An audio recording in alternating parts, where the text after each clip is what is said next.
Claro, pra quem não me conhece, galera, eu tenho um Instagram, que eu acho que na verdade é como os meninos me acharam, que eu falo bastante sobre essa parte de início de carreira, assim, porque eu sei que é um momento meio complicado, a gente não sabe muito o que esperar, uma mudança tão grande, né? Sair da faculdade, começar a carreira. Então, pra quem não me conhece, já procura lá, começa a seguir também. E um pouco sobre a minha história, né? Eu sou de Maringá, no Paraná. Eu mudei para Campinas para fazer Unicamp. Fiz engenharia química lá, fiz intercâmbio pelo Ciência Sem Fronteiras. Então, eu sou da época que a gente ainda tinha esse tipo de oportunidade de fazer intercâmbio, com bolsa, né? Mais oportunidade. Eu sei que hoje em dia está um pouco mais difícil de conseguir isso, ainda mais esse ano com o coronavírus, todos os intercâmbios sendo cancelados. Mas eu fui para a Austrália, fiquei um ano lá, fiz estágio na BASF, na Alemanha, fiz estágio na Unilever, no Brasil, em pesquisa e desenvolvimento. Aí resolvi mudar para a Europa, eu tinha já essa intenção de morar por aqui, começar minha carreira por aqui. Então eu vim para cá fazer um mestrado, porque aqui na Europa é bem comum fazer o bacharelado e o mestrado, então a maioria dos empregos, dos trainees, eles pedem, né? Então, meu primeiro plano era Alemanha, acabei mudando para Holanda, fiz mestrado em, chama Management of Technology, era basicamente uma coisa, um pouco de gestão, um pouco dessa parte mais MBA da vida, mas uma parte mais filosófica sobre inovação responsável, sobre impacto da tecnologia na sociedade. Então, uma coisa meio abstrata, que foi bem, uma diferença muito grande, né, de engenharia para isso. Fiz estágio na Accenture, na Kraft Heinz durante o meu mestrado e comecei como trainee na Kraft Heinz, que é onde eu estou hoje. Eu trabalho com gestão de projetos de inovação. Então, faço a parte de projetos. Mas o que a gente vai conversar hoje um pouco mais é sobre processo seletivo e na verdade, assim, como enxergar isso de um jeito menos assustador ou com mais estrutura, para que a gente consiga realmente aproveitar o que a gente tem de melhor ou se preparar um pouco melhor, tendo consciência um pouco mais de quais são as etapas, o que eles estão interessados em olhar e como a gente se prepara para mostrar realmente o que a gente tem de melhor em cada uma daqueles momentos. Então, primeiro eu queria fazer uma diferença entre... Eu sei que é semana de engenharia mecânica, então eu sei que vai ter gente, né, em todos os anos da faculdade aqui assistindo. Então, para a galera mais do começo, se vocês pensarem, esse processo seletivo está tão longe, né? Eu estou mais preocupado com a prova de cálculo, com a prova de física. O processo seletivo é um problema para o meu futuro eu, né? Não é problema para agora. Para já com esse pensamento, porque quanto mais cedo a gente começa a se preparar para isso, ter em mente, né, onde a gente quer chegar e o que a gente vai ter que passar para chegar lá, mais são as nossas chances de sucesso. Então, para quem está mais no começo, presta atenção, porque a partir das coisas que a gente vai conversar hoje, vocês podem realmente fazer as atividades que vocês forem desenvolvendo, as experiências que vocês forem se expondo durante a faculdade, fazer aquilo consciente já de como é que você vai vender isso no futuro durante um processo seletivo. E para quem já está mais no final da faculdade, vamos começar a pensar em como a gente olha para o que a gente fez até agora, que pode ser usado para vender. Como é que a gente conta uma história que realmente passe qual é a nossa característica mais atrativa, que vão fazer com que os recrutadores queiram te contratar ou queiram te passar para a próxima etapa, né? Então, a primeira coisa que eu acho que é importante a gente entender é que o processo seletivo como um todo é uma narrativa, é uma história, tem várias etapas, tem vários lados que eles querem entender, mas na verdade não é uma prova da faculdade. Não é uma coisa que você vai, estuda aquilo muito, aquela uma coisa, e se você é bom naquele um tópico, tá tudo bem. O processo seletivo, né, para começar uma carreira já com o pé direito, você precisa de várias habilidades diferentes, que não são coisas que a gente aprende com esse aprendizado mais formal, né? Que é assim, pega um livro, lê e tá show, você sabe fazer. É muito mais mão na massa. É muito mais coisa de, sei lá, trabalho em grupo, né? Eu acho que isso é uma coisa que a gente percebe muito mais durante a faculdade. A diferença se você tem um relatório para fazer sozinho ou um trabalho mais complexo em grupo. Então, você sempre tem aquela coisa mais, como é que eu vou fazer como que a gente vai dividir o trabalho? Aí tem o fulaninho que não faz direito o trabalho ali, você precisa achar um jeito daquilo de colaborar e de se relacionar e não brigar com seus amigos, né? Você faz o grupo com os amigos, tentar sobreviver à amizade até o final do semestre. Então, esse tipo de coisa, essa coisa mais jogo de cintura, a gente só adquire com esse tipo de experiência, né? Se a gente nunca tivesse feito um trabalho em grupo, a gente não sabe fazer só porque a gente fez uma prova ou porque a gente fez um relatório. É uma dinâmica totalmente diferente, né? E o dia a dia da empresa é muito mais parecido com essa coisa do jogo de cintura, com essa coisa do relacionamento, da boa comunicação, do que estritamente a coisa que a gente aprende na faculdade. Então, quando as pessoas vão para o processo seletivo, que ainda estão muito habituadas com essa coisa mais acadêmica, com essa coisa mais da faculdade, de estudar e tirar nota, mas a nota importa para isso, nota importa para aquilo, e na verdade, quando você procura um intercâmbio, ou quando você procura uma bolsa, eles olham só a sua nota, você tem aquele um critério meio que, né, te definindo. E o processo seletivo, ele te abre a oportunidade de mostrar vários lados seus. Por um lado, é muito bom, porque você pode mostrar quais são seus pontos fortes, além da parte acadêmica, além da parte de nota, mas, por outro lado, pode ser um pouco assustador ou um pouco difícil de achar o seu rumo, difícil de estruturar, exatamente por ter tantas opções. Então, assim, como é que eu vou fazer para me vender? O que eu me vendo? Eu tenho que ser um padrãozinho que alguém colocou ali e falou, o trainee é assim, o estagiário tem que ser assim, ou como é que eu vendo o meu lado, né, as minhas características, como é que eu me torno mais desejável para a empresa. Eu acho que é isso que a gente pode conversar hoje, sobre como enxergar melhor o que a gente já fez, ou para quem está mais no começo da faculdade, como enxergar lá na frente, tá, isso aqui é o que vai ser pedido de mim, então eu quero ter esse tipo de experiência para conseguir vender lá na frente.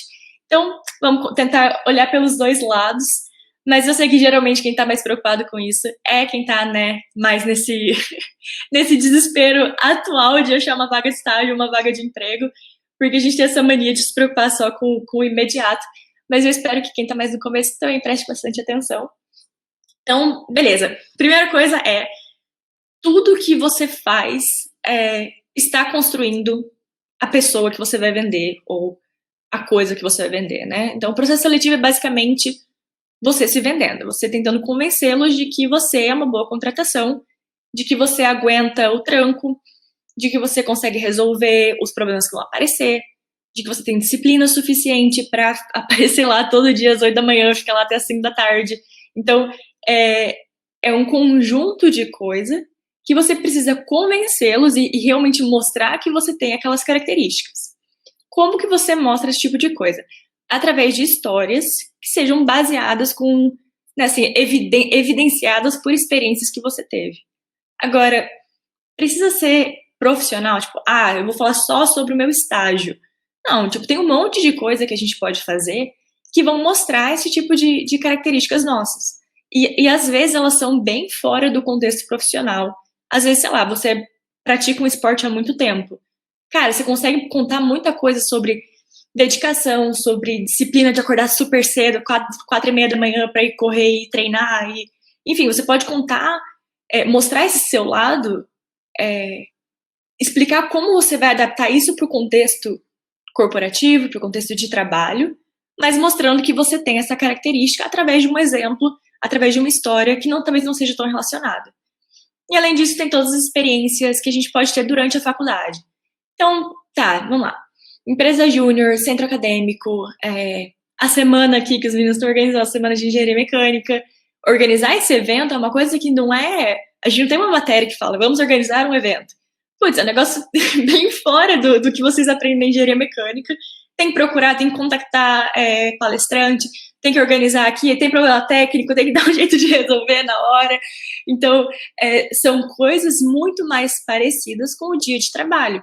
Porque por mais que você entre numa área bem técnica de uma empresa, o que não é o caso para todo mundo, muita gente se forma em engenharia e vai trabalhar com vendas, com marketing, com RH, enfim, dá para ir por tudo quanto é lado, o que é uma coisa boa, de novo, porque abre mais opções, né? Às vezes a gente escolhe a faculdade quando a gente tem 16, 17 anos e descobre que não é muito aquilo que a gente quer, já tá no meio, já vai até o final, então é bom ter essa opção de abrir as opções, mas, de novo, pode ser que fique um pouco demais, opção demais às vezes confunde a gente, não sabe para onde ir, né? Então, de novo, tem que balancear e pensar em como o que faz sentido para você. Mas mesmo que você vá para uma área muito técnica, o relacionamento com outras pessoas, saber colaborar, saber comunicar bem o que você precisa do outro time, da outra pessoa, essas são coisas que você vai precisar com certeza. E é diferente do mundo acadêmico, em que tem pessoas que são muito boas em sentar, resolver talvez uma equação, fazer os experimentos, analisar, escreve um artigo, e a pessoa consegue produzir coisas de muita qualidade, porém sem precisar tanto colaborar. E é o clássico caso daquele professor que você sabe que é muito bom, o cara é referência na área dele, mas a aula é uma porcaria. Porque não é que a pessoa não saiba a coisa em si, mas a pessoa nunca aprendeu a passar a mensagem direito. Mas numa empresa, se você não passa a mensagem direito, a coisa não acontece. Então você não consegue um resultado bom para o seu trabalho, porque você depende muito de outras pessoas e de outras áreas o tempo inteiro. Então, indo para uma área técnica, indo para uma área de escritório, de qualquer jeito, vocês não vão escapar da necessidade dessas soft skills, né, que eles falam, desse tipo de habilidade de se relacionar com pessoas, de se comunicar muito bem. E a gente adquire isso não na faculdade, no sentido nas aulas, a gente adquire com experiências extras. Então, se a gente pergunta, eu preciso participar de uma empresa júnior, eu preciso fazer isso, aquilo, eu preciso fazer um intercâmbio, você não precisa fazer nada especificamente. Porém, são essas coisas extras que vão construir esse tipo de habilidade. Então, você precisa se expor a certas situações que vão te dar a oportunidade de desenvolver esse tipo de coisa. E essas histórias são as que você vai poder contar durante o processo seletivo. Então, não adianta você falar assim, não, eu aguento estresse, eu aguento pressão. Me conta como. Me conta uma situação em que você teve muito estresse, muita pressão e você saiu bem. Me conta como foi que você resolveu, como é que foi que você, né, qual foi meio que o clímax da história, né, que você conta qual foi o estresse, e aí como eu fui resolvendo, e aí qual foi o resultado do jeito que você lidou com aquilo. Porque quando você explica esse tipo de coisa, não é assim, ele disse que ele consegue lidar com o estresse. É tipo, não, beleza, realmente essa história foi realmente estressante e teve um resultado positivo. Então, você consegue evidenciar, eu vou entender exatamente como essa sua característica vem à tona, ele vem à vida, né? Então, muito importante agora, para quem está se preparando para o processo seletivo, refletir nesse tipo de experiência para entender o que eu aprendi em cada uma delas e como é que eu vou contar essa história a modo de mostrar realmente aquele meu aprendizado. Como é que eu vou saber generalizar aquela situação específica que aconteceu para situações que eu vou encontrar no dia a dia de trabalho.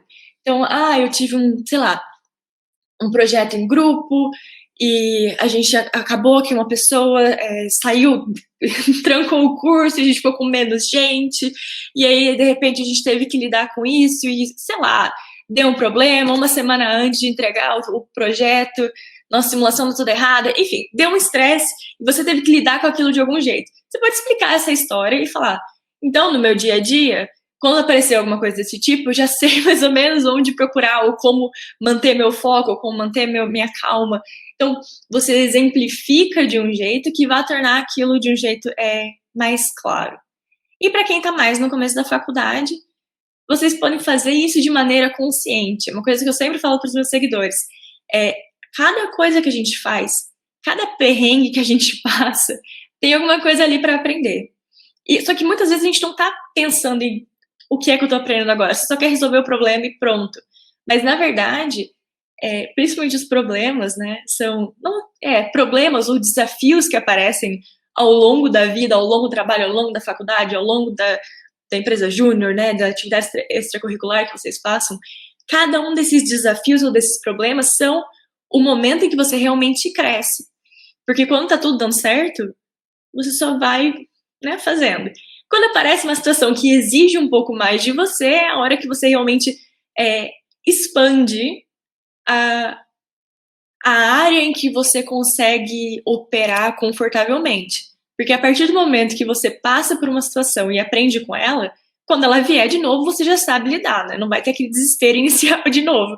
Você já está mais preparado. Então, nesses desafios, a gente tem que ter um pouco mais de consciência, ou atividades que você se envolve, que dá trabalho, né? Assim, tudo que a gente faz que é extra, você fala, nossa, mas a faculdade já me toma tanto tempo, já tô com, sei lá, 40 créditos, e tem mais um monte de coisa, eu tenho que estudar e fazer lista de exercício, não tenho tempo para mais nada.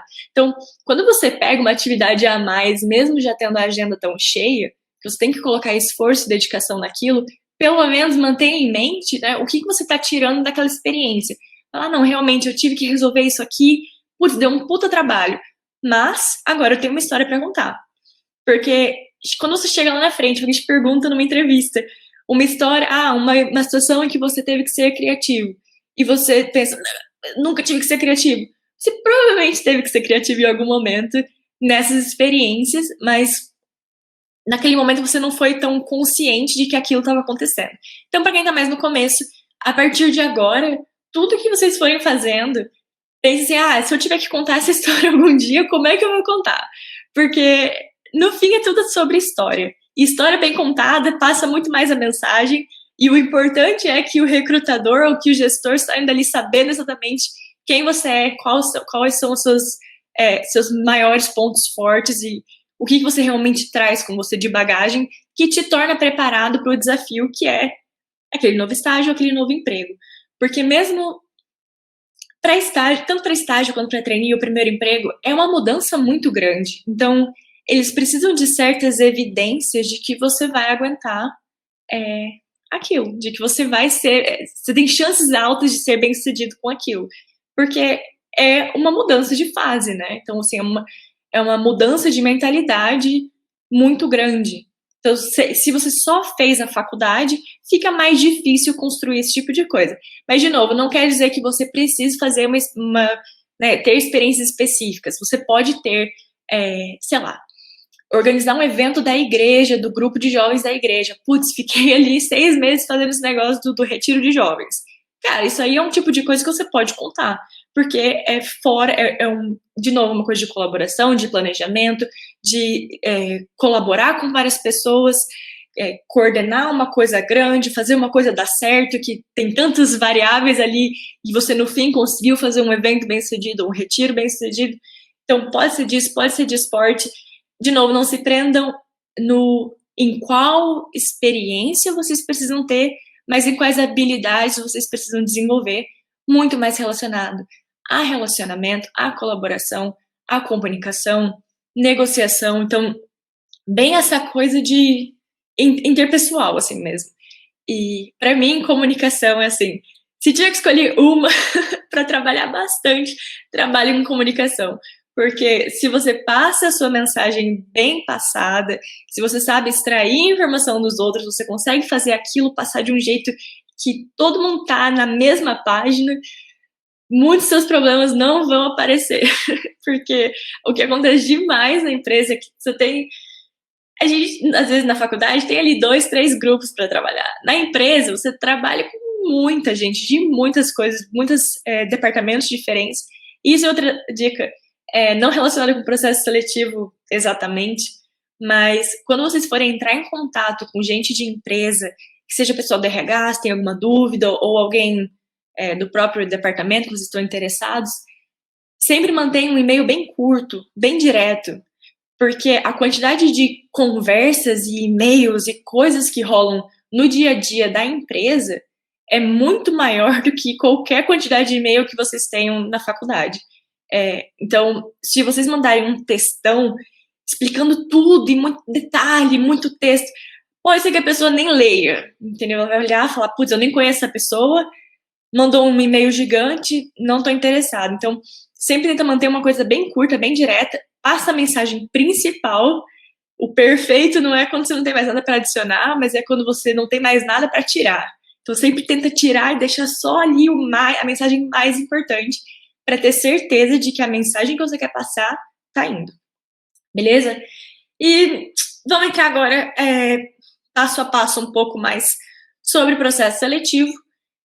Eu coloquei aqui só um esqueminha só para não me perder, para a gente comentar um pouco cada uma das etapas. A primeira é o CV, né? Tem muita gente também que fica perguntando, ai, mas qual é o melhor formato? O que é bom ter? O que não é bom ter? Então, assim, gente, o CV, na verdade, é o seu resumão, que tem que ter as suas principais, tem que ter as suas experiências, mas tem que estar de um jeito que seja muito fácil de ler.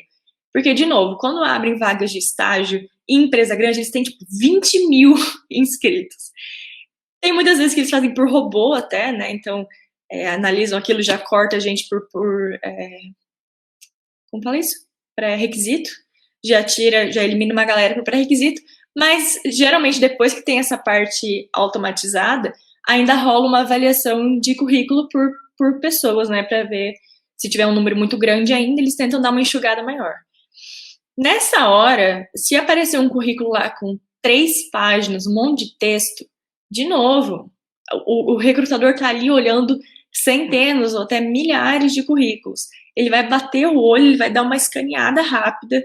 Então, sempre pensem no seu currículo de um jeito que vai passar a sua mensagem principal, vai ser fácil de entender, vai ter um jeito visual, não é uma coisa que você vai encher de texto aquela página inteira. Eu prefiro usar uma página só. Eu acho que a gente, para vaga de entrada, não tem justificativa para mais do que uma página. Uma página deveria ser suficiente. E tentar organizar ali de um jeito que fique claro tanto a cronologia quanto uma descrição bem breve de cada uma das experiências, mas que dê um destaque, que dê uma coisa fácil de olhar e de entender, beleza, ele fez isso, isso e aquilo, show, entendi qual é, né, a imagem geral. Porque a gente às vezes faz aquele documento achando que o nosso documento é muito especial. Porque pra gente ele é. A gente fica lendo e relendo o nosso currículo e nossas experiências, e a gente acha que aquilo é um negócio muito importante ou muito especial. Mas se coloca nos pés do recrutador, se coloca no lugar do recrutador, que tem ali centenas. Você não quer um negócio que cansa. Porque essa pessoa já tá cansada, essa pessoa já tá olhando muita coisa ao mesmo tempo. A informação tem que ser assim, bem destacada. Isso é o que ela estudou, isso é o que ela fez, essas são as línguas, esses são os softwares que ela sabe usar. Enfim, aqui costumam colocar hobby, eu acho que no Brasil não é muito de colocar hobby, mas um negócio bem direto. Direto ao ponto, passe as suas experiências principais, tenha certeza de que, principalmente, pré-requisito tem a ver mais com graduação, né, data de formatura, né, coloque a data prevista de formatura, e língua. Sempre coloque o nível, tanto de língua quanto de software, coloque qual é o nível que você tem, porque isso vai ser importante na hora do pré-requisito. Mas, de maneira geral, faça um currículo direto ao ponto. Agora, para construir experiências para o currículo, de novo, isso é uma coisa construída ao longo do tempo, são coisas que você fez, às vezes até de antes da faculdade, talvez seja relevante, trabalho voluntário, tem gente que faz trabalho voluntário desde antes da faculdade, mas você, né, essas experiências de empresa júnior, de organizar semana, iniciação científica, intercâmbio, coloca lá. Se for alguma coisa, tipo intercâmbio em tal universidade, você não precisa de muita explicação, né? Fica bem claro, mas, sei lá, você fez um estágio na área de planejamento de tal empresa. Coloca ali umas 2 linhas de explicação de quais eram suas principais tarefas, né? Então, responsável por planejar demanda de produção de tal coisa, colaborando com os times da América Latina, sei lá. Uma descrição bem direta, mas assim, que explica um pouco o que você fez ali. Semana também, eu acho que assim, de maneira geral é intuitivo, mas você pode colocar uma linhazinha ali explicando. Mas, de novo, sempre bem resumido, gente, não enche de texto. Ninguém gosta de texto, ninguém tem paciência para texto. E vocês deviam saber isso, principalmente se sua geração de TikTok, tipo, 15 segundos para que a gente não prende mais a atenção da galera. No meu Instagram, eu começo os stories, tem tipo, sei lá, 1.200 visualizações, cai para 500 no final. Tipo, a galera não aguenta 15 minutos ali de vídeo. Apesar de estar interessado no assunto, tipo, cansa. Então, nosso span de atenção está cada vez menor. Então, não encham de texto, porque você não vai prender a atenção da pessoa por tanto tempo ali para ler aquilo tudo. E você talvez vai deixar uma mensagem principal, a pessoa não vai lembrar daquilo tudo. Ela vai lembrar ali de uns 3, 4 pontos seus. Você quer que aqueles 3, 4 pontos sejam os que você escolheu. Mas se você enche de coisa, pode ser que ela vai dar uma olhada naquilo tudo e vai lembrar de 4 pontos que nem são os seus principais. Então, às vezes, o que você acha que é muito importante meio que passa um pouco batido. Passa um pouco batido ou perde um pouco de espaço para algum detalhe que você colocou ali que, na verdade, não é tão importante assim. Então, de novo, menos é mais, tenta enxugar bastante, deixa ali só o que é realmente essencial. Passado isso, tem a prova, a parte de prova de lógica ou prova de, né?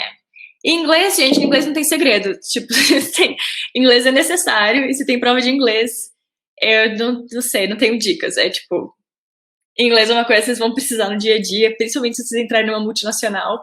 Então, essas provinhas geralmente costumam ser muito mais fáceis do que, na verdade, é a dificuldade de ter uma reunião em inglês, escrever um e-mail em inglês. Então, eu não vou falar sobre prova de inglês, mas prova de lógica, para quem quiser assistir mais, tem uma live minha. Live não, tem uma aula minha no YouTube. Se colocar lá, prova de lógica, Rita Roy, vocês acham? Uma horinha minha resolvendo algumas questões, explicando como resolver.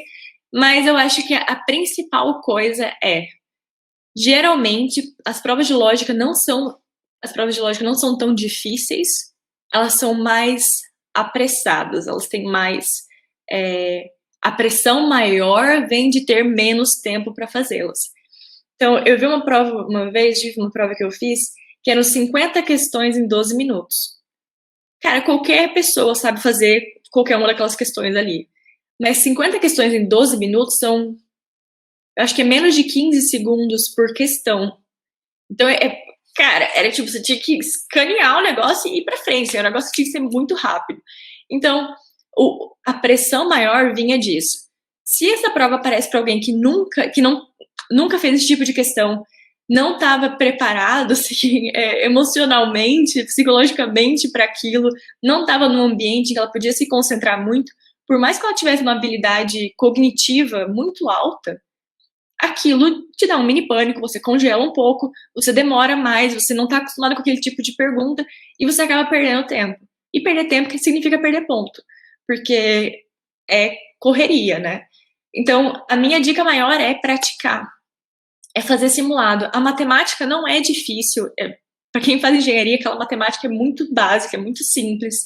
A coisa das figuras, elas não são difíceis, de novo, assim, a parte da sequência é uma coisa que existem alguns tipos, né? Se roda, ou se você olha por coluna ou por linha, onde está indo cada símbolo, você quebra um pouco a figura e você consegue achar a lógica.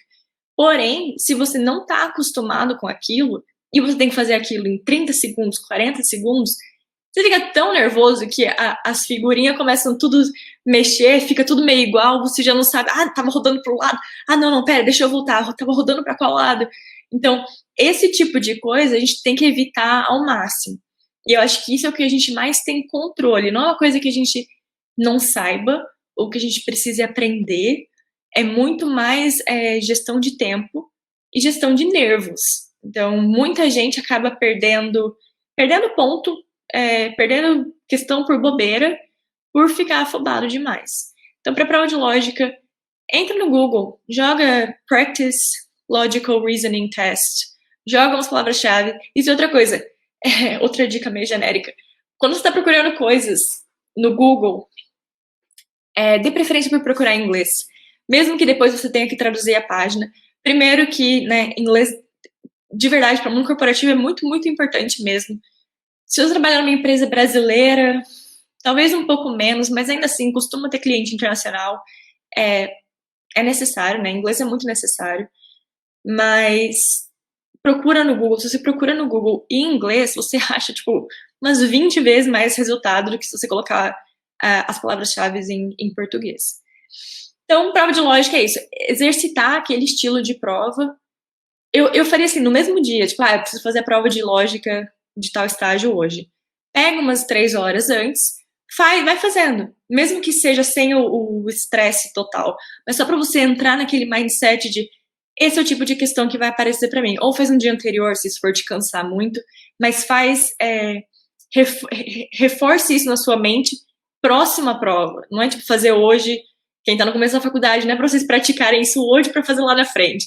Eu acho que a prova de lógica é muito mais algo pra gente entrar no clima, assim, pra realmente usar muito bem o tempo e não perder a questão por bobeira, porque eu acho que a pressão é muito mais disso.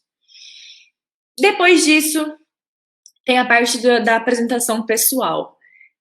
Hoje em dia, né, que tá tendo muito processo seletivo online, totalmente online, tá ainda mais comum que a gente tem, que os candidatos tenham que fazer uma apresentação pessoal de 1 minuto, 2 minutos, 3 no máximo, geralmente, por vídeo e mandar nessa época, nessa etapa. Mas quando é presencial, você pode acabar tendo essa parte no mesmo dia da dinâmica de grupo, só que antes da dinâmica de grupo você tem essa apresentação pessoal. Mas, de maneira geral, não tem escapatória. Você vai ter um momento em que você vai ter um tempo curto, de novo, curto, porque ninguém. O nosso span de atenção, de novo, cada vez menor. Quando eu tentava estágio, eu acho que a maioria era tipo 2 a 3 minutos. Hoje em dia, eu acho que já é de 1 a 2 minutos mais, então cada vez menos tempo para se apresentar. E você fala, nossa, mas como é que eu vou falar tudo que eu sou e fiz, e é muito pouco tempo. Não é muito pouco tempo se você souber usá-lo de maneira eficiente, tá? Então, o que a grande maioria das pessoas faz, assim, porque nunca parou para pensar ou se preparar para esse tipo de coisa, é tentar falar tudo que ela fez naquele momento. Ela praticamente lê o currículo inteiro dela. Não, primeiro ainda fala de onde veio, não sei o que estuda, e aí fala todo o currículo da pessoa, assim, corridinho. Ah, eu fiz isso, aí logo depois eu fiz aquilo, aí depois no meu terceiro ano eu fiz aquele outro, aí depois eu fiz aquele outro, e tipo, aquelas coisas não conectam, não contam uma história, não mostram quem a pessoa é, qual é o interesse dela, para onde ela quer ir, não se conectam de um jeito que faça sentido. Tá, então, mas por que você fez isso tudo? Qual é a bigger picture, né? Qual que é a história inteira que você está contando? Você está só listando ali atividades. Isso pode ser ok, você pode ainda assim conseguir um estágio fazendo esse tipo de coisa, porque, de novo, é muito comum, mas se você organizar um pitch mais bem feito, mais estruturado, que realmente conte uma coisa mais única sua, você vai se destacar muito mais, porque a maioria das pessoas vai estar ali falando. Inclusive, uma seguidora me mandou esses dias. Ela, eu fui numa dinâmica, e foi bem o que você falou, todo mundo tava lá listando aquele monte de coisa pra fazer, eu escolhi 3 experiências só e falei só sobre as 3. Porque o que eu acho que faz muita diferença é você contar algo que, faça sentido para aquela vaga, para aquela empresa. Então, essa coisa de listar tudo que você fez é algo que você usaria para todas as empresas, praticamente, né? Então, você está tentando uma bem de consumo, ou uma de turbina, ou uma química, você vai lá listar tudo que você fez. Não, pô, o que é importante para aquela empresa, para aquela indústria, o que faz sentido para aquela cultura de trabalho, que você consegue, ele vai contando uma história, juntando com a sua motivação, juntando com algo que é mais seu, e falando, como eu gostava muito desse tipo de coisa, como eu tinha muito interesse por inovação, eu resolvi fazer isso. E lá eu aprendi que isso e aquilo. Portanto, depois disso eu percebi que faltava um pedaço no meu aprendizado sobre esse e aquele outro.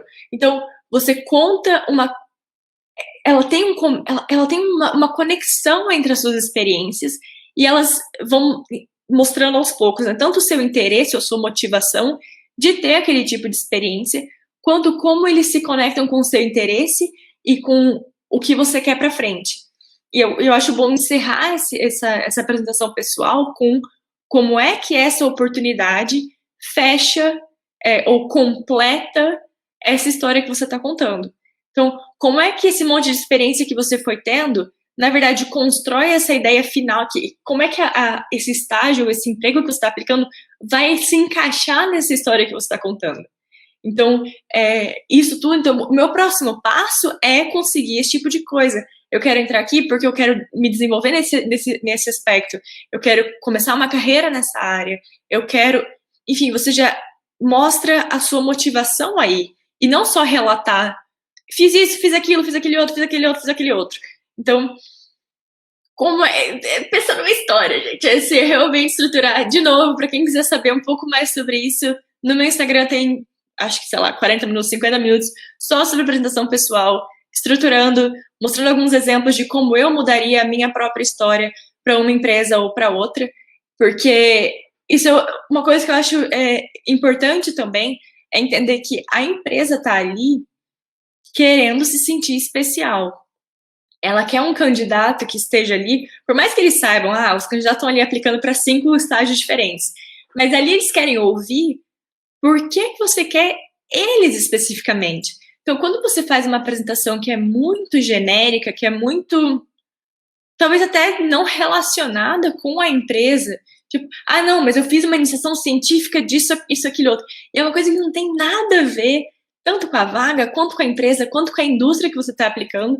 Então, se você não explicar o que você tira daquilo, como aquilo se conecta com a sua história, você só perdeu ali 15 segundos listando uma atividade que, para eles, é assim, então tá, então se você se interessa por essa parte mega técnica ou de programação, que seja, whatever, por que você quer estar aqui, então? E esse é um dos momentos que você tem essa oportunidade de mostrar por que você é interessado naquele especificamente, que você tem que mostrar que você não está ali por acaso, isso aqui é só uma das 15 empresas que eu estou tentando. Não, essa é a minha história e isso aqui se encaixa perfeitamente aqui. Quantas pessoas fazem isso? Muito poucas, posso falar. Vamos lá, passando a apresentação pessoal, que seja por vídeo ou que seja no dia da dinâmica de grupo, temos a dinâmica de grupo. E aí vem os problemas clássicos, que é, sempre tem um cara no seu... Um cara não, pode ser uma menina, foi um cara de uma maneira genérica. Tem sempre uma pessoa no seu time que vai não deixar ninguém falar, ou que você tá todo mundo discutindo uma ideia, e aí quando a pessoa vê que o carinha do RH tá chegando perto, ele só repete a ideia como se fosse uma ideia genial dele, que acabou de surgir, tipo, vocês estão discutindo isso já tem, sei lá, 3 minutos. Então sempre tem isso, sempre tem uma pessoa que é mais quietinha, que quase não fala, que se retrai, né? Tem gente que começa a expandir muito mais, e aí acaba tendo gente que se retrai um pouco mais. E aí você tá ali naquela posição em que você tem um case para resolver, rola aquela pressão de, putz, a gente precisa apresentar uma solução para esse problema, e eu acho que a gente acaba querendo, a gente acaba se preocupando muito mais com a resposta final, ou com ter a melhor ideia, ou ter a ideia vencedora, e a gente perde a visão de qual é o propósito daquela atividade, que é uma dinâmica de grupo. Eles querem ver como você trabalha em grupo. Então, se você não teve a ideia vencedora, não tem problema. Tipo, você não precisa ter a última palavra. Então, tem gente que vai começar ali a ser teimoso. Não, mas a minha ideia é a melhor. Se eu fosse uma recrutadora, eu tô assistindo isso e o cara falando, não, é minha ideia, é minha ideia, é minha ideia. E os outros 4 falando, não, mas a gente acha que é melhor por aqui. Eu vou pensar, como que esse cara vai ser no dia a dia da empresa? Ele não vai deixar ninguém falar algo que, se não for a ideia dele, se ele não concordar? Então, assim, na vida real, a gente vai ter esse tipo de negociação o tempo inteiro. O tempo inteiro. Você quer lançar marketing, decide que quer lançar uma coisa nova, aí você vai para a fábrica e eles falam, não, a gente não tem como fazer isso. Então, assim, é o tempo inteiro. Esse tipo de conflito é muito normal. Cada um acha que alguma coisa específica é o melhor para a empresa, porque, na verdade, é o que eles estão mais acostumados dentro do departamento deles. Então, é o tempo inteiro esse tipo de trade-off. Não, beleza, a gente faz desse jeito, mas aí aqui a gente faz assim. Então, achar esse balanço para conseguir uma solução melhor para a empresa. Agora, se o cara está ali numa dinâmica de grupo, sendo avaliado pela colaboração em grupo, e não aceita a ideia de ninguém, quer que a ideia dele seja vencedora, não vai mostrar a qualidade que eles estão procurando, certo? De novo, fica quietinho, não participar, não falar, não, tem alguém que é muito falando o tempo inteiro, muito agressivo, eu prefiro ficar mais na minha, e acabar se apagando por causa disso, também não é muito bom. Porque, de novo, no seu dia a dia, você vai ter pessoas que são mais dominantes, e você precisa ainda assim conseguir passar a sua mensagem, conseguir manter a sua postura e conseguir defender o seu lado. Então, lógico, é jogo de cintura, é não ir para nenhum dos extremos e manter em mente qual é o objetivo daquilo. Colaboração em grupo. Então, se a discussão começou a ficar aí para um lado de teimosia, falando, não, gente, vamos, como a gente está em maioria, vamos para esse lado aqui, mostrar que você abre mão, talvez, da sua ideia e apoia a ideia do outro. Esse tipo de coisa é o que eles estão procurando fazer. Então, não se apeguem em ter a melhor ideia ou a palavra final, ou a gente tem que ser melhor que o outro grupo, porque geralmente acaba passando algumas pessoas de cada grupo, não passa um grupo que ganhou, assim, não passa, né? Eles vão ver pelo perfil das pessoas. Então, se você vir que tem alguém mais quietinho no seu grupo, chama a pessoa para discussão. Fala, fulano, o que você acha? Não ouvi sua opinião ainda. Putz, se você tiver essa oportunidade, cara, eu já ia dar vários pontinhos a mais, assim. E eu tenho 2 dicas principais para essa etapa, que é a primeira, anota. Mesmo que tenha outra pessoa anotando as ideias, geralmente acaba ficando uma pessoa mais anotando, mas eu sempre falo, não, deixa eu anoto. E alguém fala, não, eu anoto também. Falo, tá bom, vamos nós 2 anotarmos. Porque quando você tá anotando, as pessoas falam para você. Então você tá aqui anotando, não, beleza, essa é a primeira ideia, essa é a segunda ideia.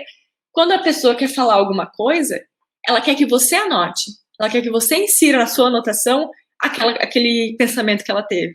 Então você acaba centralizando muito mais a discussão em volta de você. Te coloca numa posição de mais controle sobre a discussão. E segunda coisa, controlar o tempo. Porque geralmente você precisa de muito mais tempo do que eles te dão. Eles te dão ali 40 minutos para um negócio que demora 1h30 para resolver bem resolvido. E às vezes você vai ter um cartaz para fazer, ou às vezes vai ter um PowerPointzinho para fazer. Então é muito importante saber usar esse tempo, porque se acabar, vocês ficam ali discutindo ideia, acabam os 40 minutos e você não tem slide nenhum. E aí, você vai apresentar o quê? Vocês não gerenciaram bem o tempo. Então, ficar tendo controle do tempo e falar, gente, a gente está discutindo, já tem 15 minutos, a gente precisa ainda estruturar a nossa resposta final e fazer a apresentação. Então, vamos fazer assim, a gente faz 10 minutos ideia livre, a gente faz 10 minutos para refinar as ideias, 10 minutos para construir realmente o nosso pensamento e 10 minutos para os slides. E aí controla o tempo a partir daí. Porque, de novo, te coloca numa posição de controle e mostra que você entende que a tarefa tem um tempo limite. Então, você entendeu o enunciado da questão. Que, às vezes, a gente acaba focando tanto em tentar pensar qual é a melhor ideia que a gente perde a noção de que a gente só tem 40 minutos ou 1 hora que seja para resolver aquilo. Então, mostrar que você tem esse tipo de controle e você sabe que é melhor entregar alguma coisa com 80% mais entregar do que ficar ali debatendo e discutindo e acabar não entregando nada. Então, essas são minhas 2 dicas, anotar e controlar o tempo. Aí a gente chega na parte de entrevistas. Separar em 2, uma que é a parte de fit cultural e outra que é a parte realmente de entrevista com o gestor. O jeito que eu enxergo isso a diferença entre as 2 que eu vejo, né? Quando você tem entrevista com o RH, o recrutador da vaga, que é mais focado em fit cultural, você não vai ter muita coisa específica da posição. Talvez um pouco do perfil que eles esperam para aquela posição, mas vai ter muito mais foco no fit cultural com a empresa. E isso é uma coisa que a gente não percebe, talvez, antes de entrar no mundo corporativo, o quanto isso faz diferença. Quanto a cultura corporativa faz diferença. Porque a gente pensa, não, se eu trabalhar numa multinacional que produz carro, vai ser uma experiência muito parecida. Não, não vai. Dependendo do estilo de trabalho, que reflete na cultura daquela empresa, o seu dia a dia vai ser completamente diferente. Os seus estresses maiores vão ser completamente diferentes. O seu foco em como construir uma carreira de sucesso ali dentro vai ser completamente diferente. Então, por isso é bom conhecer muito bem quais são as empresas que você está aplicando. E por isso eu acho que quanto menos empresas a gente aplica, mais chance a gente tem de sucesso. E não só durante o processo seletivo, mas de maneira geral na carreira. Porque tentar entender sobre 20 empresas é muito difícil. A gente não tem tempo para isso. Então, quem tenta 20 empresas acaba conhecendo só ali a superfície delas. ah, esses são os produtos principais, eles fazem isso e aquilo, e é isso.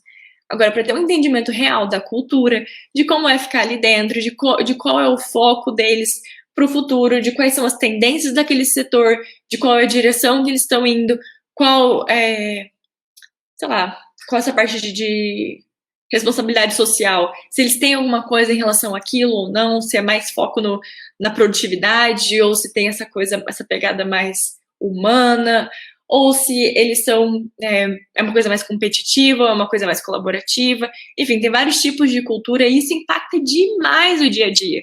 E não só vai te fazer se sentir melhor na empresa, ao entrar numa empresa que tem uma cultura que tem um fit com a sua própria cultura, né, o que você espera de um ambiente de trabalho, mas isso vai melhorar a sua performance.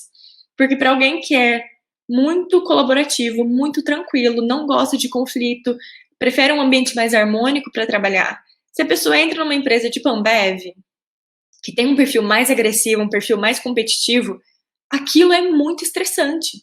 Aquilo é uma coisa muito estressante em geral. Talvez, mas tem gente que gosta disso, tem gente que, nesse tipo de ambiente mais desafiador, competitivo e agressivo, a pessoa faz uma performance ainda muito melhor. Para outras pessoas, aquilo é totalmente intolerável. Então, colocar alguém dentro de uma empresa que não faz sentido para a pessoa, não só vai fazer ela infeliz com o que está acontecendo ali, né? Mas vai dificultar também a progressão de carreira, porque é difícil a gente ter uma performance muito boa num lugar que a gente não se sente à vontade, que não tenha um ambiente realmente favorável à nossa melhor performance. Porque a gente tem diferenças, né, de personalidade, de cultura, e que a gente precisa achar onde é que faz sentido. E se você procurar algumas empresas que façam sentido, você pesquisou sobre isso, você conhece bastante empresa, e aquilo faz sentido para você, na hora de uma entrevista de fit cultural, você não tem que se preocupar muito. Tipo, você já procurou, você já fez a sua tarefa de casa de achar uma empresa que tenha fit cultural com você. Agora o que a empresa faz é pegar todos os candidatos e ver quais têm fit cultural com eles. Porque eles também não querem contratar alguém que dali um ano vai estar pedindo demissão porque está infeliz, porque não está performando, porque aquilo não faz sentido para a pessoa mais. Então, recrutar é um processo muito caro também. Então, toda essa atenção que é dado durante o recrutamento não é porque eles querem ser muito seletivos ou porque... Não, eles querem alguém que entre, faça um bom trabalho e fique. Então, pode ser que eles poderiam contratar alguém que tem um currículo muito maravilhoso e a pessoa realmente é muito forte em vários pontos que eles estejam procurando, mas não tem um fit cultural, não tem uma personalidade que faz sentido para aquela posição, mas principalmente para aquela empresa. Então, é um risco tão grande fazer esse tipo de contratação, porque pode ser que a pessoa realmente é muito forte, se deu muito bem até agora, mas naquele ambiente não vai conseguir realmente desenvolver tudo que ela pode, ou entregar tudo que ela pode, porque não faz sentido, não tem essa conexão. Então, a parte de entrevista de RH geralmente é olhando para esse tipo de coisa. Vão perguntar muito mais situações, as duas vão ser bastante situacionais, então vão te perguntar exemplos de histórias em que você fez isso, histórias em que você fez aquilo. Vão perguntar da sua motivação, muito provavelmente. Então, coisas que eu acho que assim, é sempre bom ter na ponta da língua mesmo. Por que você quer essa vaga ou essa empresa? E o que você tem para oferecer? Então, por que você é a melhor opção? Essas duas perguntas, se eles fizerem, é uma que você tem que ter resposta, assim, perfeita. É uma pergunta que não pode te pegar de surpresa. Você tem que estar ali sabendo qual é a sua motivação, qual é o seu interesse, por que você quer aquilo. E você também tem que entender o que é que você está trazendo com você. Porque quando você não sabe responder essas duas perguntas, assim, é um risco muito grande para a empresa. Pode ser que você seja muito bom, mas você não está consciente do que você é, do que você pode entregar e de por que você está fazendo aquilo. Então, a chance de você, dali a alguns meses, mudar de ideia ou perceber que aquilo não é... Aquilo é mais quase um teste para você. Você não está tentando por uma razão que você conhece muito bem.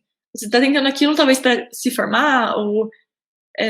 enfim, se você não tem uma motivação clara na sua cabeça, quem garante que daqui 2 meses você não vai mudar de ideia, ou não vai conseguir um outro estágio em outra empresa e vai querer mudar?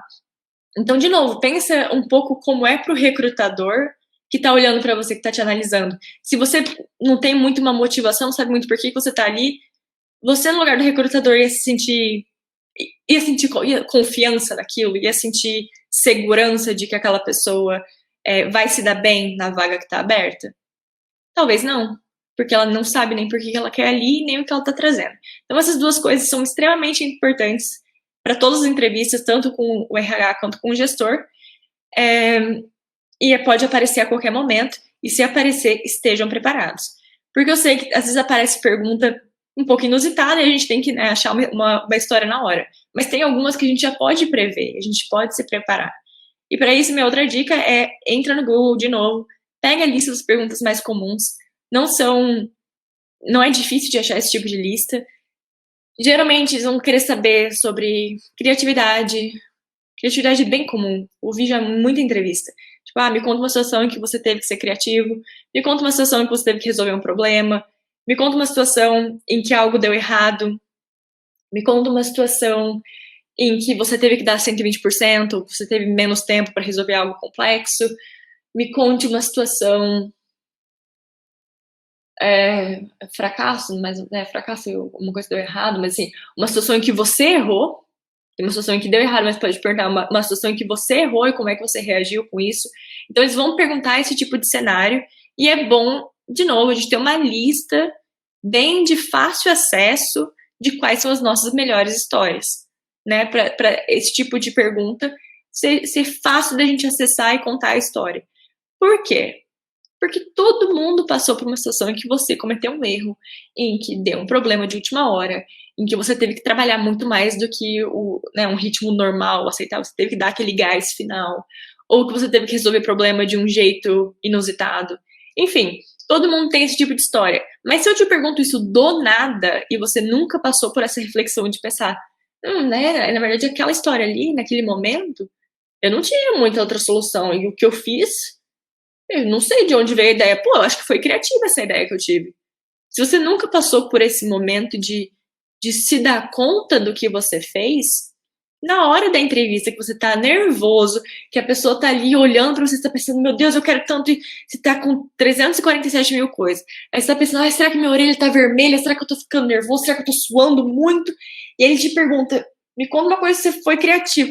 Tipo, gente, sei lá, tá ligado? Você não vai conseguir acessar isso onde quer que isso esteja no seu cérebro. Então, é bom, antes de entrevista, dar uma refletida, faz uma lista de quais são as suas melhores histórias que são interessantes, que você consiga fazer do tipo, o que é STAR, né? É situação, tarefa, task, situação, tarefa, ação e resultado. Né? Então, você vai contar, foi a situação, isso e aquilo. A tarefa vai ser a resolução do problema que você vai relatar. Então, o problema foi isso e aquilo, e eu precisava fazer isso. Ação é o que você fez, você vai descrever o que você fez, e por último, o R é o resultado. É a metodologia STAR, mas é basicamente o jeito que a gente intuitivamente estrutura a história. Então, a pessoa que está ali te entrevistando nunca ouviu essa história. Você precisa dar o contexto, explicar qual é o problema, explicar como você resolveu e qual foi o resultado final. Então, tenham em fácil acesso na cabeça de vocês esse tipo de história. Agora, qual é a diferença entre a entrevista com o RH e com o gestor? Com o gestor pode ir um pouco mais específico. Com o gestor pode ter um pouco mais de coisa relacionada à vaga. Então, com o RH costuma ficar um pouco mais nessa parte comportamental, porque eles estão vendo se você tem um fit com a empresa. Agora, com o gestor, talvez ele queira saber exatamente qual é a sua experiência com alguma coisa específica para aquela vaga.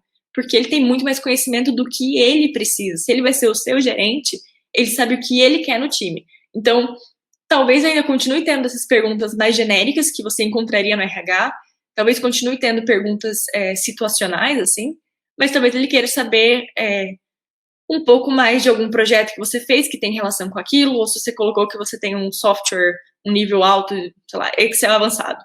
Eu tenho Excel avançado, talvez ele vai te perguntar que tipo de coisa você usou, talvez ele queira saber um pouco mais de coisas específicas para a vaga. Agora, quando é painel de gestores, né, principalmente para estágio e trainee, que tem aquele monte de gestor, aquele monte de candidato, que tem também aquela entrevista coletiva com várias pessoas, pode ser que fique específico, mas eu acho que acaba sendo ainda um pouco mais comportamental, mas com um tomzinho de desafio. Então, eles talvez queiram ver um pouco da sua reação também, como você lida com o desafio, enquanto a entrevista com RH costuma ser um pouco mais tranquila. Então, a entrevista com o gestor exige um pouco mais de preparo, exige mais um pouco de calma e de conseguir estruturar suas ideias de um jeito muito claro, porque talvez eles queiram, dependendo da empresa, né? Tem empresa que não, mas tem empresa que vão querer colocar um pouquinho de pressão para ver como você reage ao ser desafiado, ou você respondeu e já te mete outra pergunta para ver como é que você reage com esse tipo de situação. Então, saiba que não é pessoal com você, ou ele não tá achando ruim sua resposta, às vezes ele tá fazendo aquilo, esse tipo de desafio, só para testar qual é a sua reação. E eu acho que é isso, gente. Eu acho que, assim, entrevista é muito mais saber por que você tá ali. Porque a partir disso, você não precisa mentir, tipo, inventar, não, eu acho essa empresa muito incrível porque vocês fazem isso e aquilo. Tipo, sabe, quando a coisa é real, é muito mais fácil de vender. E, de novo, ter as histórias, as suas melhores histórias que vêm nos seus pontos fortes de uma maneira muito fácil de acessar. E eu acho que é isso, pessoal. Eu não sei se vocês têm dúvidas, pode mandar pra galera que eles mandam aqui pra mim.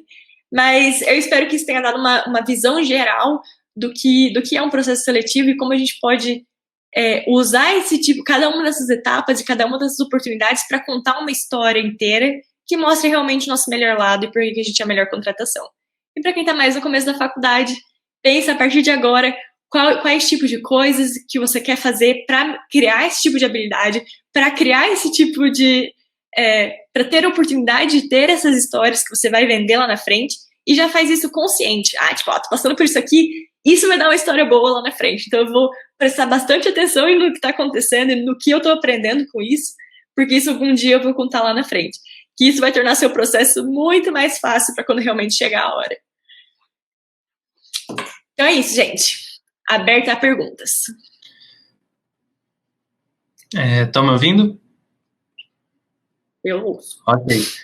Vou começar com a primeira pergunta, que ela veio lá do YouTube. Então, vou ler para você aqui. A pergunta veio do Pedro Machado. Ele perguntou se vale mais fazer um currículo dizendo as habilidades técnicas, tipo línguas e software, junto com um produto de desenvolvimento, tipo atividade extracurricular, ou de maneira mais enxuta por tópicos, para conseguir colocar mais informações? Não, o primeiro jeito. Estruturar pela experiência, pela língua, pela skill que você tem. E aí, se você quiser colocar, tipo, fiz um estágio nisso e naquilo, e eu quero colocar os tópicos ali dentro do que eu fiz exatamente, você põe dentro disso. Mas se você só colocar tópicos meio que jogados, vai ficar difícil de estruturar. Então, de novo, eles vão dar uma escaneada, então estruturar de um jeito mais intuitivo. Entendi. Isso que eu tinha imaginado mesmo, selecionar bem as informações. Aí a outra pergunta que fizeram foi o Leonardo, ele fez aqui na plataforma mesmo. Ele perguntou se quando as empresas perguntam para a gente falar dos nossos defeitos, vale a pena ser sincero e explicitar, ou isso pode prejudicar a gente no processo seletivo?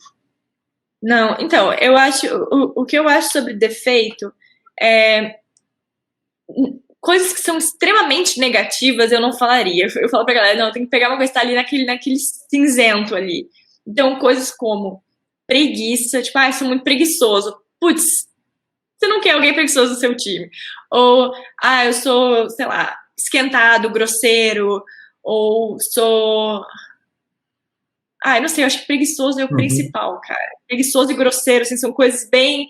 Esse tipo de coisa eu não falaria, at all, mas é bom ser sincero, tipo, na hora de que eles estão perguntando o seu defeito, eles estão realmente querendo saber qual é o seu ponto fraco, ponto de melhoria, né? Porque todo mundo tem. Então, existem várias coisas em que a gente consegue ter sob controle. Então, por exemplo, eu sou muito desorganizada e eu sou gerente de projetos. Tipo, eu tenho 300 milhões de documentos e de ações e de gente no meu time. Então, lógico que ser naturalmente desorganizada não é um negócio legal. Mas eu tenho hoje em dia, eu tenho muito sob controle eu tenho jeitos de estruturar meus documentos dentro da minha pasta, talvez seja meio confuso, mas eu separo o máximo possível em pasta para ser um negócio mais intuitivo. Então, na hora de apresentar o seu defeito, então, eu sei lá, eu tenho muita dificuldade de dizer não e eu acabo pegando muita coisa e acabo ficando, né, estressado porque eu tô com muita coisa. Isso é realmente um ponto fraco, porque você tem que saber dizer não. Mas o que você está fazendo nesse momento para melhorar isso? Então, sempre apresente com como esse é o meu defeito, eu sou naturalmente assim, mas eu faço isso, isso e aquilo para manter isso sob controle. Entendi, acho que esclareceu bem. Outra pergunta é do Guilherme Saquita. Ele perguntou se quando a gente não sabe responder, quando eles colocam a gente contra a parede, pedir um tempo para pensar é algo ruim ou é sempre bom ter as respostas na ponta da língua? Não é ruim, mas eu acho uma situação difícil até pra gente, assim. Porque quando você fala, não, deixa eu pensar. Eu, pelo menos, já passei por de não saber a história que eu queria contar naquele momento. E aí, quando você pede um tempo pra pensar, a sua mente vai pra 1000 lugares. Tipo, é muito difícil focar pra você estar pensando, será que já passou tempo demais? Será que já passou tempo demais? Será que ele tá achando ruim? Será que... Então, eu acho uma situação que, lógico, pode acontecer. Se acontecer, peça o tempo, fala, não, eu realmente não sei, deixa eu pensar um pouquinho, tudo tranquilo, não demore demais, mas tente ao máximo se preparar e ter histórias.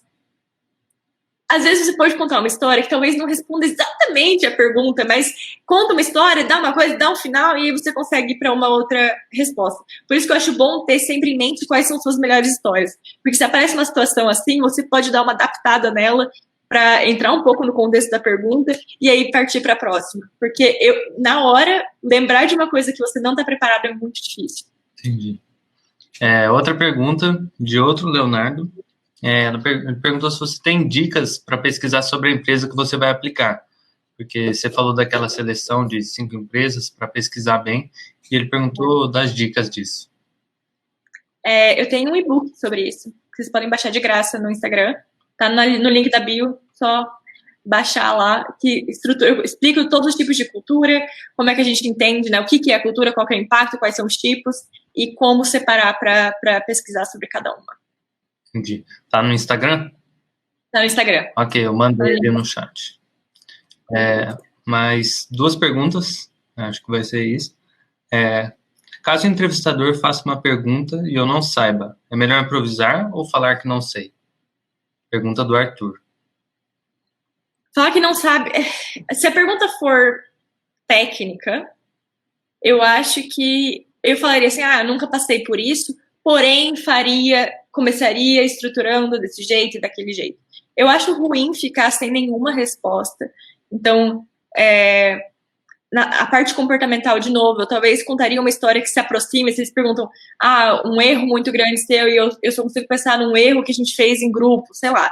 Eu contaria alguma coisa parecida para ter uma resposta. Eu não consigo pensar em nada específico disso que você falou, mas me vem uma outra história na cabeça, que é isso e aquilo. Ou se a pergunta for técnica e você não sabe responder, fala, na verdade, isso aqui eu nunca passei por essa situação, não sei exatamente como resolver, mas pelo que você me explicou, eu começaria tentando entender qual é o problema que o cliente teve, ou qual é o problema que o operador teve, anotaria tudo, faria uma reunião com o fulano. Então, você contaria mais ou menos o que eu faria se aquela situação apareceu para mim no dia de trabalho e eu não sei resolver. Então, eu estruturaria desse tipo, desse jeito. Perfeito. A última pergunta, do Matheus, ele perguntou como a gente pode melhorar nossas soft skills. Cara, é se expondo a situações que exijam aquilo. É muito difícil falar, não, você melhora o jeito que você vai se comunicar, sei lá, em casa, lendo um livro. Não. Você pode ler um livro que vai te ajudar, mas a verdade é o que vai realmente desenvolver esse tipo de coisa é se expor a algo que necessite disso. Tipo, quem organiza a semana, por exemplo, sabe que, cara, entrar em contato com uma empresa para pedir patrocínio é um saco. Tem que pegar o telefone, ficar ligando e ficar enchendo o saco. Se você nunca passou por aquilo, você não sabe qual é a sensação de ter que ligar e pedir, e negociar, e apresentar. Então, é uma coisa que a gente aprende passando pelas situações, e a gente só passa por esse tipo de coisa procurando elas, porque na faculdade a gente tem um pouco menos de exposição a esse tipo de coisa. Então, minha dica é realmente procurar atividades extras que te coloquem na situação de precisar daquilo. Perfeito, entendi. Acho que das perguntas, as dúvidas eram essas. Se alguém tiver mais uma pergunta para fazer, pode enviar agora. Mas você tem mais alguma coisa para acrescentar, Rita? Não, só que eu geralmente tenho caixinha de pergunta aberta, então se alguém ficar com pergunta ainda e depois lembrar, fala, putz, devia ter perguntado tal coisa, entra lá no Instagram, sempre tem caixinha aberta e vivo dando dica, então me acompanho por lá e a gente vai construindo melhor essas ideias.